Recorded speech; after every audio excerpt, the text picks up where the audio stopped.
O divórcio atualmente não é mais um tabu, mas muitas pessoas não sabem como proceder em relação a isto. Ao tomar essa decisão, será que os pais sabem os direitos dos seus filhos?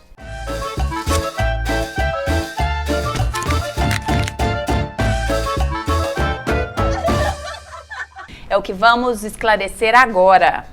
E hoje trouxemos Mônica Cecílio Rodrigues, advogada, doutoranda pela PUC São Paulo, professora da Unipac, membro do Instituto de Direito de Família, com citação de trabalho feita pelo Supremo Tribunal Federal, gente. Não é pouca coisa, não. Mônica, seja bem-vinda. Nós estávamos ansiosos por esse dia.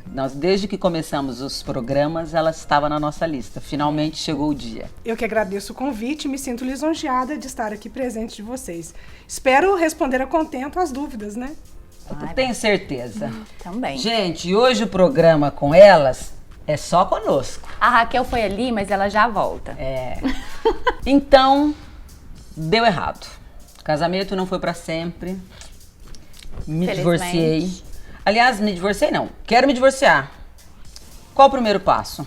O primeiro passo seria a busca de um profissional da área que seja especialista em direito de família, porque ele vai orientar aquela pessoa que quer se divorciar. Porque isso está envolvido uma série de coisas, o regime de bens, a proteção dos filhos, a pensão alimentícia dos filhos e a guarda dos filhos também. O direito dos filhos já está garantido? É uma coisa só? Ou o regime de bens interfere? Como que é? Marina, a gente tem que se preocupar que quem está se divorciando são os pais. Então vai existir a palavra ex-cônjuge. Os filhos não existe ex-filhos, então aquela responsabilidade é perene para o resto da vida. Mas ali no divórcio nós iremos tratar tanto da partilha de bens entre os cônjuges, como também da guarda dos filhos, da pensão alimentícia dos filhos, devido aos filhos. Então envolve o divórcio, quando a existência de filhos, também a pensão alimentícia e o direito dos filhos. Ô Mônica, e como que é calculado o valor dessa pensão? De uma maneira geral, claro, cada caso é um caso, mas assim, Nós temos singularidades no direito de família, que realmente cada caso é um caso, como muito bem explicado para você. Mas nós existimos a jurisprudência, que são as decisões dos tribunais. E nessa jurisprudência seria 1/3 do que o pai ganha.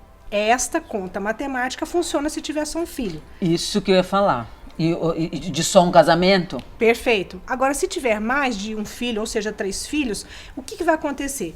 O valor da pensão alimentícia ele vai se regular pelo binômio necessidade dos 3 infantes e possibilidade do pai. E vai ter que se adequar à necessidade dos 3 infantes à condição econômica do pai. E a gente fala pai, mas é quem que está com a guarda da criança. Porque usualmente, Marina, a mãe ficaria com a guarda e o pai com a obrigação de pagar. O praxe é mais ou menos Isso. A mãe ficaria com a guarda e o pai pagaria a pensão. Mas no caso do pai ficar com a guarda, quem pagaria a pensão seria a mãe. Não que quando a mãe fique com os filhos, ela também não arca com alimentos, ela arca, mas só que daí já é diretamente dela para com os filhos. Entendi. Por isso a necessidade de criar um valor de condenação para o pai pagar a pensão. Caso não pague, nós podemos pedir inclusive a prisão. E condenação é um termo pesado para um pai, né? Mas é que tem pai que se omite. Oi, como? Além dele se omitir, essa palavra condenação, para o leigo, ela parece pesada. Mas é usual, é um termo jurídico, condenar a pagar. Porque nós temos que ter um valor correto. Caso ele não pague, você pode entrar na justiça executando para penhorar algum bem, ou executando para pedir a prisão, ou executando para negativá-lo no Serasa, no SPC. Que muitas das vezes é mais eficaz do que a própria prisão, por incrível que pareça. O Serasa. Meu Deus. Me conta uma coisa. Quais os critérios para especificar essa guarda? Para quem vai ficar as crianças? Tá. Tem algum? Existe agora a guarda compartilhada, que é um instituto que veio agregar esse direito dos pais terem a guarda conjuntamente. Só que precisa do acordo dos pais. Só que a guarda compartilhada, ela pode ser eficaz, mas ela não é tão fácil. Um pai que mora em Uberaba e a mãe que mora em São Paulo, não há condição da guarda compartilhada. Porque a locação, o deslocamento, melhor dizendo, o deslocamento dessa criança não vai ser fácil, além de se tornar oneroso. Então a guarda compartilhada, ela é vista como uma maneira salutar da criança conviver com ambos os pais. desde que morem perto e desde que esse convívio seja bom. Saudável, né? Que não ocorra alienação parental ou qualquer outra coisa que venha causar um distúrbio. A guarda compartilhada é visando o melhor interesse da criança e não o oportunismo ou do pai ou da mãe. A alienação parental é um instituto também recente e é interessante porque você identifica a alienação parental com alguns sintomas que muitos de nós percebemos.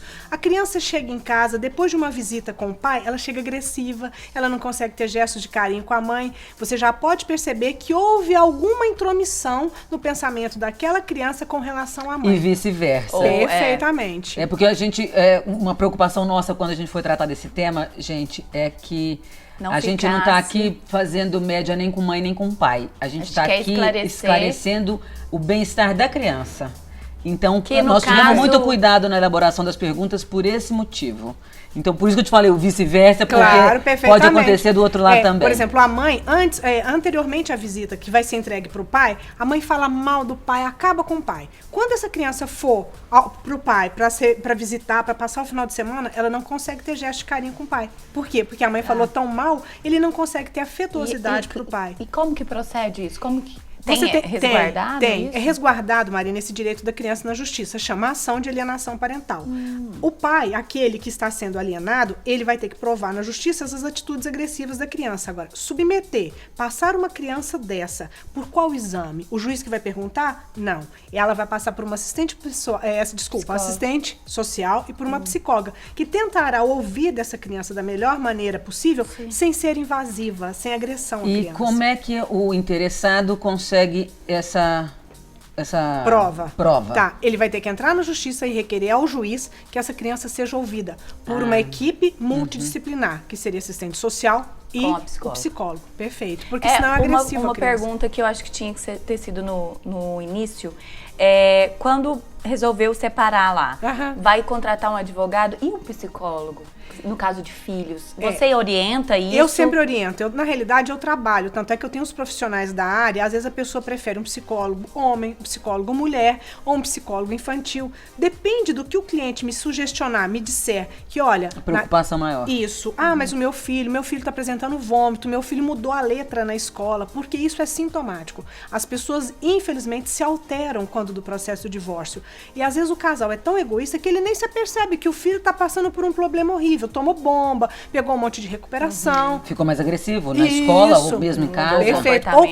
Ou mesmo comportamento come muito, sexual. não come? Perfeito. Então aí eu falo, olha, tá tendo algum problema de ordem emocional? Aí eu indico um psicólogo. Só que infelizmente as pessoas ainda têm muito preconceito. Mas eu sempre indico e bato na tecla. Ô Mônica, quando os filhos já são maiores, quais são os direitos deles?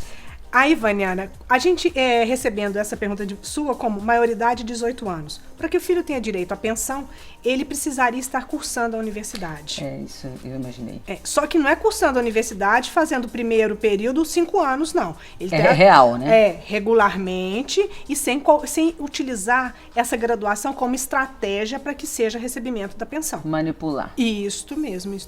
Mas o pai pode provar. Porque se o adulto está na faculdade e tem 5 semestres que ele está no primeiro período, alguma coisa está errada.